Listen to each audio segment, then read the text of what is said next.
प्यारे विद्यार्थियों, आज हम पढ़ेंगे फेराडे के विद्युत अपघटन के नियम। देखो, फेराडे ने विद्युत अपघटन के दो नियम दिए, एक प्रथम नियम और दूसरा द्वितीय नियम। दोनों ही नियम परीक्षा की दृष्टि से वेरी वेरी इंपॉर्टेंट है, बहुत इंपॉर्टेंट है। एक नियम हर साल परीक्षा में आने के चांस रहते हैं। तो देखो, हम पहले प्रथम नियम के बारे में पढ़ते हैं। जो फेराडे का प्रथम नियम है वो क्या कहता है, देखो कल हमने विद्युत अपघटन के बारे में पढ़ा था। किसके बारे में पढ़ा था? विद्युत अपघटन के बारे में। एक तो इसमें कैथोड लगा होता है, एक एनोड लगा होता है, और क्या भरा होता है? विद्युत अपघटन। जैसे ये कैथोड हो गया और ये क्या हो गया? एनोड। तो विद्युत अपघटन की क्रिया में फेराडे ने क्या कहा कि विद्युत अपघटन की क्रिया में इलेक्ट्रोडों पर जो पदार्थ जम रहा है वो इसके ऊपर कितना आवेश प्रवाहित कर रहे हैं, आवेश का कितना पावर दे रहे हैं, उसके समानुपाती होता है। आवेश की मात्रा बढ़ेगी तो ये जो निक्षेपित पदार्थ की जो मात्रा है, इस इलेक्ट्रोडों पर जो पदार्थ जम रहा है, ये जमे हुए पदार्थ की मात्रा भी क्या होगी? कि इलेक्ट्रोडों पर जो जमा हुआ जो पदार्थ है कितना जमेगा, कम जमेगा या ज्यादा, ये उस आवेश के समानुपाती होता है जो इसके अंदर प्रवाहित किया जाता है। आवेश प्रवाह की दर क्या होती है? विद्युत धारा। विद्युत धारा एच आवेश ही होता है, यानी आवेश प्रवाह की जो दर है, एक सेकंड में जितना आवेश प्रवाहित होता है वही विद्युत धारा है। हम यहाँ परिभाषा की तरफ नहीं जा रहे, हम ये जा रहे हैं कि जितना आवेश इसके अंदर प्रवाहित हो रहा है वो जितना बढ़ता जाएगा उतना ये जमने वाले पदार्थों की मात्रा भी क्या होती जाएगी? बढ़ती जाएगी। तो उन्होंने क्या कहा कि विद्युत अपघटन की क्रिया में इलेक्ट्रोडों पर निक्षेपित जो पदार्थ की मात्रा होती है, क्या होती है कि जो पदार्थ की मात्रा W वो उसमें प्रवाहित आवेश के समानुपाती होती है। W समानुपाती Q। अब इस समानुपाती स्थिरांक को हटाया तो एक स्थिरांक काम में लिया Z। यहां Z क्या है? Z को बोलते हैं विद्युत रासायनिक तुल्यांक। यहां Z क्या है? विद्युत रासायनिक तुल्यांक। देखो, हम विद्युत धारा बराबर जानते हैं, विद्युत धारा क्या होता है? Q बटे आई टी, Q बटे T होता है। I बराबर क्या होता है? धारा बराबर क्या होता है? I बराबर होता है Q अपॉन T। I बराबर होता है Q अपॉन T। तो Q बराबर क्या होगा? IT। Q बराबर क्या होगा? IT। तो हमें Q की वैल्यू IT रख दी तो अपने पास सूत्र आ गया W बराबर ZIT। क्या आ गया? ZIT। यहाँ Z क्या है? विद्युत रासायनिक तुल्यांक। I क्या है? I है विद्युत धारा और T क्या है? समय। अब देखो, इसमें एक परिभाषा बताता हूं जो अपने सिलेबस में तो नहीं है, फिर भी देखो उस परिभाषा को एक स्थिति मान करके विद्युत रासायनिक तुल्यांक की परिभाषा दे रहा हूं। देखो, हमने I को 1 मान लिया, I को 1 एम्पियर मान लिया और T को 1 सेकंड मान लिया। उस स्थिति में W बराबर क्या होता है? Z हो जाता है। यानी क्या कह सकते हैं कि किसी विद्युत अपघटन में 1 एम्पियर धारा को यदि हम 1 सेकंड तक प्रवाहित करते हैं तो इलेक्ट्रोडों पर जो पदार्थ जमता है वही विद्युत रासायनिक तुल्यांक के बराबर होता है। क्या कह सकते हैं कि 1 एम्पियर धारा 1 सेकंड के लिए किसी विद्युत अपघटन में प्रवाहित करते हैं तो क्या होता है कि उस इलेक्ट्रोडों पर जितना पदार्थ जम रहा है वो विद्युत रासायनिक तुल्यांक के बराबर होता है। जनरली ये अपने सिलेबस में नहीं है, फिर भी ये। अब देखो, हम इस सूत्र को आगे ले जाते हैं। देखो, न्यूमेरिकल इस सूत्र पे आता है, इस सूत्र पे नहीं आता है। तो यहाँ जो न्यूमेरिकलों में जो सूत्र काम आता है वो पहले लिख देते हैं। Z होता है विद्युत रासायनिक तुल्यांक, और एक आप होता है, आपने 11वीं कक्षा में पढ़ा होगा, तुल्यांकी द्रव्यमान या तुल्यांकी भार। देखो, तुल्यांकी द्रव्यमान के अंदर 1 मोल इलेक्ट्रॉन पर जितना आवेश होता है उसका भाग लगा दें। 1 मोल इलेक्ट्रॉन पर जो आवेश होता है उसको हम फेराडे स्थिरांक कहते हैं। यानी Z का एक सूत्र होता है तुल्यांकी द्रव्यमान बटे फेराडे स्थिरांक। क्या होता है? तुल्यांकी द्रव्यमान बटे फेराडे स्थिरांक। ये किसका सूत्र होता है? Z का होता है। तुल्यांकी द्रव्यमान E से और फेराडे स्थिरांक को F से। यानी Z की जगह मैंने एक वैल्यू पुटअप कर दी। कौन सी वैल्यू पुटअप कर दी? कि Z बराबर तुल्यांकी द्रव्यमान बटे फेराडे स्थिरांक। तो तुल्यांकी द्रव्यमान बटे फेराडे स्थिरांक IT क्यों का तुम आ गया। अब देखो परमाणु द्रव्यमान और तुल्यांकी द्रव्यमान में क्या संबंध होता है। देखो परमाणु द्रव्यमान के अंदर यदि हम संयोजकता का भाग लगा देते हैं, क्या कर देते हैं, परमाणु द्रव्यमान के अंदर यदि हम संयोजकता का भाग लगा देते हैं तो तुल्यांकी द्रव्यमान आ जाता है। जैसे हम देखते हैं, जैसे कॉपर का परमाणु द्रव्यमान दे दिया 63.5, इसमें संयोजकता भाग लगा दो, कॉपर की 2 होती है, 2 का भाग लगा दिया 31.75 आ गया। Ag का 108 होता है, संयोजकता 1 होती है, कितना आ गया 108 ग्राम आ गया। ठीक उसी प्रकार एल्युमिनियम का 27 होता है, संयोजकता 3 होती है, कितना आ गया 9 आ गया। यानी परमाणु द्रव्यमान के अंदर संयोजकता का भाग लगा दो तो क्या आ जाएगा, तुल्यांकी द्रव्यमान। अब ये वैल्यू जो की तो पुट अप यहां कर दी, तो अपने न्यूमेरिकलों के लिए एक सूत्र बन गया, परमाणु द्रव्यमान गुणा आई गुणा टी भाग में संयोजकता गुणा 96,500। फेराडे स्थिरांक का मान 96,500 कूलम होता है। ठीक है, अब देखो जब नियम पूछ ले आपको तो यहां तक लिख देना बस, बहुत। क्या लिखोगे, इस नियमानुसार विद्युत अपघटन की क्रिया में इलेक्ट्रोडों पर निक्षेपित पदार्थ की मात्रा उसमें प्रवाहित आवेश के समानुपाती होती है।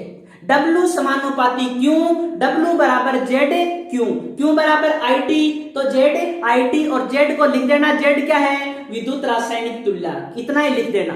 तो इन सूत्रों पर क्यों चला फिर मैं, ये सूत्र आपके न्यूमेरिकल में काम आएंगे, अलग अलग मान लिखने की आवश्यकता नहीं है, डायरेक्ट ये सूत्र लगा दिया मैंने, इस आधार पर हमें लिख सकते। तो इस सूत्र पर आपको न्यूमेरिकल कराऊंगा, एक न्यूमेरिकल दिया हुआ है, देखो क्या क्या दिया हुआ। AgNO3 विलयन में 2 एम्पियर विद्युत धारा 20 मिनट के लिए प्रवाहित करने पर कैथोड पर निक्षेपित चांदी की मात्रा ज्ञात करो। चांदी का परमाणु द्रव्यमान 108, यानी परमाणु द्रव्यमान दे दिया, परमाणु द्रव्यमान कितना दे दिया 108 ग्राम। आई कितना दे दिया, आई दे दिया 2 एम्पियर, कितना दे दिया 2। समय t कितना दे दिया, t दे दिया 20 मिनट, और मिनट को किस में बदलेंगे, सेकंड में, 20 गुणा 60, 6 दूनी 12, 1200 सेकंड हो गया। अब क्या बचा अपने पास, अब कुछ है ही नहीं अपने पास, संयोजकता देख लो, चांदी की संयोजकता 1 होती है, तो संयोजकता बराबर 1, सूत्र लगा दो, W बराबर परमाणु द्रव्यमान गुणा आई गुणा टी भाग में क्या, संयोजकता गुणा 96,500। ठीक है, परमाणु द्रव्यमान कितना है, देखो परमाणु द्रव्यमान दिया हुआ है 108, आई का मान कितना है 2, टी का मान कितना है 1200, संयोजकता कितनी है 1, 96,500। कैलकुलेशन आप खुद कर लो। ठीक है, चाहे CuSO4 का दे, CuSO4 का देगा तो Cu का परमाणु द्रव्यमान देगा 63.5, यदि एल्युमिनियम का देगा तो एल्युमिनियम का देगा 27 ग्राम। एल्युमिनियम में कितने का भाग लगाएंगे 3 का, क्योंकि संयोजकता एल्युमिनियम की 3 होती है, Ag की 1 होती है और कॉपर की 2। ये अपना फेराडे के विद्युत अपघटन का प्रथम नियम हुआ। कौन सा नियम हुआ, फेराडे के विद्युत अपघटन का प्रथम नियम। हम पढ़ते हैं फेराडे के विद्युत अपघटन का द्वितीय नियम, इसको न्यूमेरिकल भी कर लिया, प्रथम नियम का। देखो दूसरा नियम क्या है, दूसरे नियम में अब की बार एक विद्युत अपघटे ने लेकर के कई विद्युत अपघटे ले लिए। एक विद्युत अपघटे ये ले लिया, इसमें कैथोड लगा दिया, एनोड लगा लिया, दूसरा ये ले लिया, इसमें कैथोड इसमें एनोड, तीसरा ये ले लिया, इनको आपस में जोड़ दिया। क्या कर दिया, आपस में जोड़,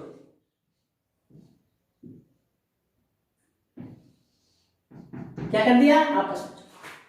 तो उसने क्या कहा कि श्रेणी क्रम में जुड़े हुए, कि श्रेणी क्रम में जुड़े विभिन्न विद्युत अपघटों में समान आवेश, क्या कह रहा है कि क्यों भी समान और टाइम भी क्या समान, कि समान आवेश समान समय के लिए प्रवाहित किया जाता है, तो उनके इलेक्ट्रोडों पर जो पदार्थ जमता है वो उनके तुल्यांकी भारों के समानुपाती होता है। तुल्यांकी द्रव्यमानों, तुल्यांकी द्रव्यमान को क्या बोलते हैं, रासायनिक तुल्यांक बोलते हैं। या तुल्यांकी द्रव्यमान, तुल्यांकी भार, एक ही बात है। तुल्यांकी द्रव्यमान या तुल्यांकी भार, इसका दूसरा नाम क्या है? रासायनिक तुल्यांक। तो फैराडे का दूसरा नियम क्या है? इस नियमानुसार श्रेणी क्रम में जुड़े विभिन्न वैद्युत अपघट्यों में समान आवेश समान समय के लिए प्रवाहित करने पर उनके इलेक्ट्रोडों पर निक्षेपित पदार्थ की मात्रा उनके तुल्यांकी द्रव्यमानों या रासायनिक तुल्यांकों के समानुपाती होती है। W1 बटे W2 E1 बटे E2। न्यूमेरिकल तो इस पर भी आते हैं, ये तो सीधा है। देखो इसमें जो मान दिया हुआ मिलता है वो 1 1 मान लेते हैं, तुल्यांकी द्रव्यमान भी 1 मान लेते हैं जिसका दिया हुआ है, और इसका एक का तुल्यांकी द्रव्यमान दूसरा जो देगा तुल्यांकी द्रव्यमान तो हम देख करके बता सकते हैं, वो भी अगला दिया हुआ मिलेगा। यानी जो जिसका भार दिया हुआ उनको 1 और जिसका नहीं दिया हुआ उसको 2 मान लेते हैं। किंतु ज्यादातर इस पर न्यूमेरिकल नहीं आते, न्यूमेरिकल पहले पर ही आते जो आपको बताते, ठीक है ना। या नियम ही इंपॉर्टेंट है, फैराडे के विद्युत अपघटन का द्वितीय नियम लिखिए, और इसमें और बात भी इंपॉर्टेंट है वो भी बताऊंगा। तो द्वितीय नियम क्या हुआ कि इलेक्ट्रोडों पर निक्षेपित जो पदार्थ की मात्रा है वो उनके रासायनिक तुल्यांकों के समानुपाती होती है, और ये सूत्र है, ठीक है। अब देखो कई छोटी छोटी बातें बताता हूं कि ये फैराडे स्थिरांक हम प्रथम नियम में पढ़ रहे थे। तो ये फैराडे स्थिरांक होता क्या है कि 1 मोल इलेक्ट्रॉन के ऊपर, क्या कह रहा है, 1 मोल इलेक्ट्रॉन के ऊपर कितना चार्ज है। अब इलेक्ट्रॉन की जो संख्या निकालेंगे वो ये होती है अवोगाद्रो संख्या। 1 इलेक्ट्रॉन का चार्ज, 1 मोल में इलेक्ट्रॉन इतने होते हैं, और 1 इलेक्ट्रॉन का चार्ज ये होता है 1.6 गुणा 10 की घात -19। ये कैलकुलेशन करेंगे तो आएगा 96,500 कूलाम आएगा, जिसको हम 1 फैराडे बोलते हैं। क्या आएगा? 96,500 कूलाम आएगा, और 96,500 कूलाम को हम 1 फैराडे बोलेंगे। तो क्या कह सकते हैं हमें कि 1 मोल इलेक्ट्रॉन पर उपस्थित आवेश की मात्रा को फैराडे स्थिरांक कहते हैं। परिभाषा लिखी भी है मैंने, 1 मोल इलेक्ट्रॉन पर उपस्थित आवेश फैराडे स्थिरांक कहलाता है, जिसका मान 96,500 कूलाम होता है। 1 मोल इलेक्ट्रॉन पर कितना आवेश होता है? 96,500 कूलाम आवेश होता है। अब देखो एक बात ध्यान हो रखिए, 1 मोल इलेक्ट्रॉन पर आवेश आ गया समझ में। अब देखो किसी भी विद्युत अपघटे में क्या कह रहा है ये कि कोई भी विद्युत अपघटे है उसमें विद्युत धारा प्रवाहित कर रहे हैं, यानी विद्युत धारा यानी आवेश, कितना आवेश प्रवाहित कर रहे हैं, यानी 1 फैराडे आवेश यदि उसके अंदर डालेंगे। क्या कह रहा है कि कोई विद्युत अपघटे है उसके अंदर यदि हम 1 फैराडे आवेश को प्रवाहित करेंगे, क्या करेंगे? 1 फैराडे आवेश को प्रवाहित करेंगे, तो जिस पदार्थ के अंदर यह प्रवाहित कर रहे हैं उसका 1 ग्राम तुल्यांक निक्षेपित होता है। कितना पदार्थ जमेगा? 1 ग्राम तुल्यांक। अब देखो ग्राम तुल्यांक क्या होता है, ये तुल्यांकी चालकता में भी बताया था कि किसी पदार्थ का जो तुल्यांकी द्रव्यमान होता है, क्या होता है? तुल्यांकी द्रव्यमान, और उसी तुल्यांकी द्रव्यमान को क्या बोलते हैं? ग्राम तुल्यांक। और कैसे निकालते हैं तुल्यांकी द्रव्यमान? परमाणु द्रव्यमान में संयोजकता का भाग लगा। आपको ये कहे कि कॉपर सल्फेट है, ये है कॉपर सल्फेट, इस विद्युत अपघटे में 1 फैराडे आवेश प्रवाहित करेंगे तो कितना कॉपर मुक्त होगा? तो हम कॉपर को कैसे निकालेंगे? उसका तुल्यांकी द्रव्यमान निकाल लो। कितना होता है परमाणु द्रव्यमान? 63.5, संयोजकता 2 होती है, 31.75 आ गया। इतना कॉपर निक्षेपित होगा, 31.7 ग्राम कॉपर का 1 ग्राम तुल्यांक होगा। यही यदि AgNO3 होता, क्या होता? AgNO3 में Ag का निकालते, Ag का परमाणु द्रव्यमान 108, संयोजकता 1, कितना हो गया 1 ग्राम तुल्यांक? 108 ग्राम के बराबर। उसी तरह से यदि एल्युमिनियम का लवण आ जाए तो एल्युमिनियम का परमाणु द्रव्यमान 27, संयोजकता कितनी होती है? 3 होती है, यानी 9 ग्राम का 1 तुल्यांक। उसी तरह से Zn का कोई लवण आ जाए, ज्यादातर HgCu के लवण आते हैं, फिर भी और भी घुमा के पूछे तो Al और Zn, इन चारों लवणों के अलावा और लवण ही नहीं आएगा, न तो 12वीं में और न ही कंपटीशन एग्जाम में। तो Zn का परमाणु जो द्रव्यमान होता है वो 65 होता है, भाग 2 का लगाएंगे 32.5। यानी किसी विद्युत अपघटे में 1 फेराडे आवेश प्रवाहित करने पर उसका 1 ग्राम तुल्यांक निक्षेपित होता है। और कॉपर का 1 ग्राम तुल्यांक 31.75 का, Ag का 108 का, एल्युमिनियम का 9 ग्राम का और Zn का 32.5 का। निकाला कैसे? परमाणु द्रव्यमान के अंदर किसका भाग लगाया? परमाणु द्रव्यमान के अंदर संयोजक का।